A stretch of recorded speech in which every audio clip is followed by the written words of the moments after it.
Si te digo que hay un edificio que mide más o menos 6 hectáreas y se hizo todo de vidrio y acero y encima se hizo en 6 meses, me diría seguramente, bueno, no es algo tan raro. Hoy por hoy se pueden hacer edificios similares. De hecho, se hacen con mucha inversión, mucha maquinaria. Pero si te digo que se hizo en 1850, te cae de culo. No, increíble.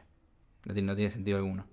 Y por si fuera poco, el edificio no es trascendente solo por la ingeniería que se utilizó, sino porque fue la primera exposición de diseño en el mundo. O sea, la primera vez que todos los países agarraban y mostraban los diseños y los productos que estaban haciendo al mundo, digamos. Hasta ahí no se sabía que se hacía en otros lugares. Entonces, para esta exposición de diseño se desarrolla este edificio que, o sea, revolucionó la forma de construir. Esto se da en paralelo a el crecimiento de la industria de los metales, digamos, las metalúrgicas.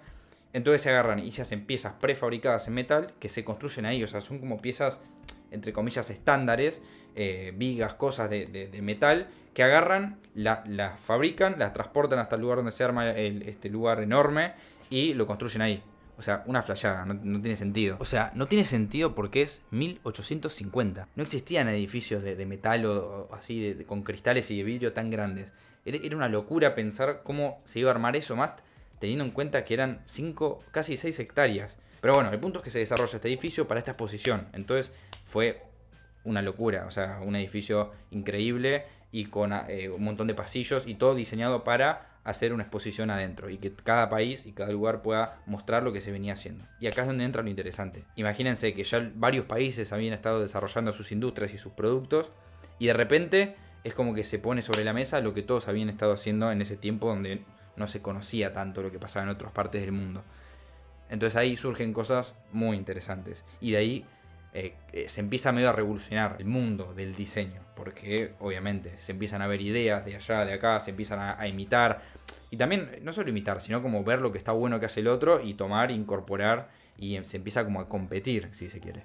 Tenemos dos grandes contraposiciones, si se quiere, lo que es el diseño de Europa y el diseño de Estados Unidos. Dos choques de diseño y de la forma de relacionarse con la producción. Por un lado tenemos a Europa, varios países de Europa, y por el otro lado Estados Unidos, que eran como las dos potencias industrialmente hablando, de Occidente y de lo que se vio y lo que más quedó en registro de lo que pasó ahí en el Crystal Palace.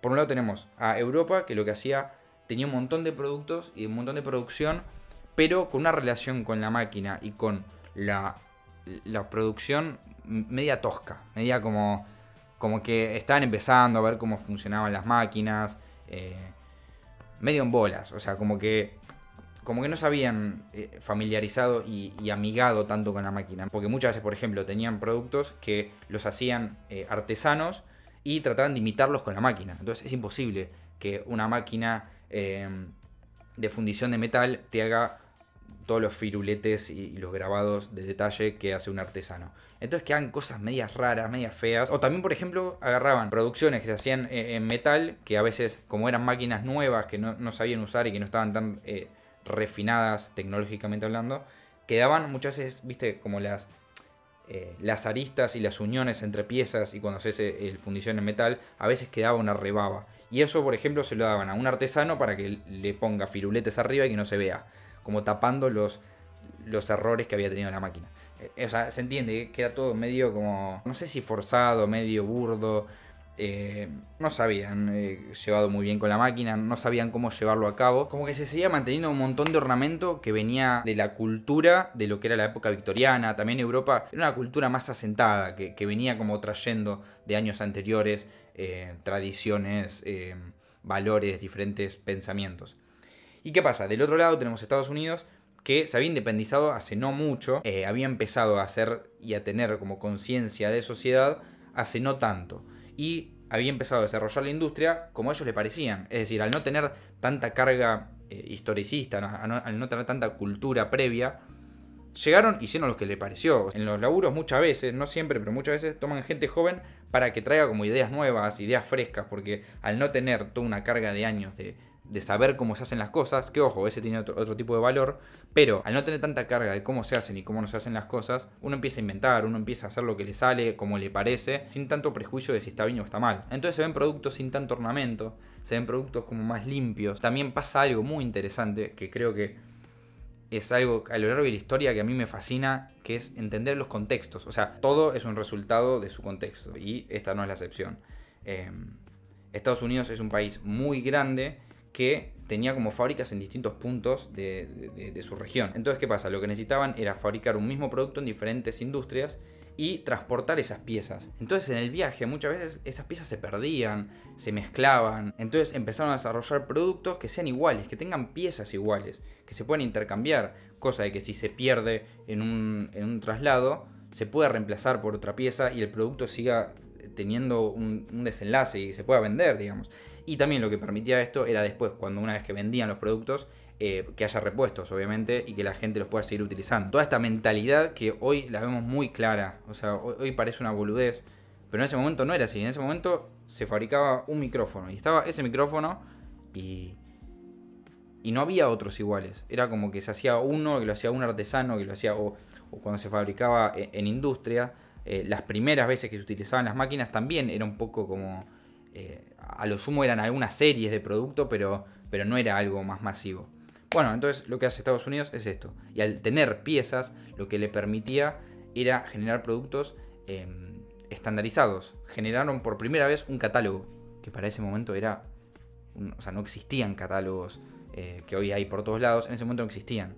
Entonces te ponían un catálogo con las diferentes armas que tenés, con las diferentes sillas, no sé, cosas para el baño. Y es mucho más fácil vender así, porque te digo, mira, tengo estos productos.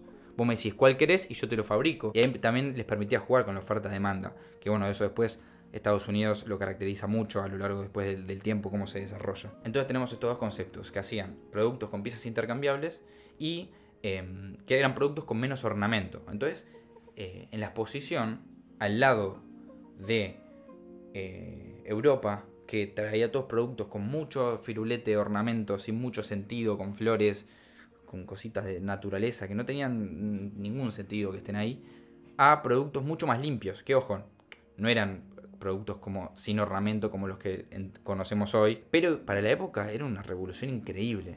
Todo se basa en el contexto. Mirá como un país, por la geografía que tiene y lo que implica o las trabas que eso te puede poner, desencadena en generar algo distinto que cambia la forma de relacionarse con los productos. O cómo el contexto de tu historia y de tu sociedad influye tanto en lo que se hace. No tiene ningún tipo de sentido. Un edificio de 6 hectáreas de vidrio. Aparte, no había sensores en ese momento, no había grúas. O sea, se empezaron a desarrollar para hacer este edificio. Sistemas de elevación, de vigas y todo eso. No tiene ningún puto sentido.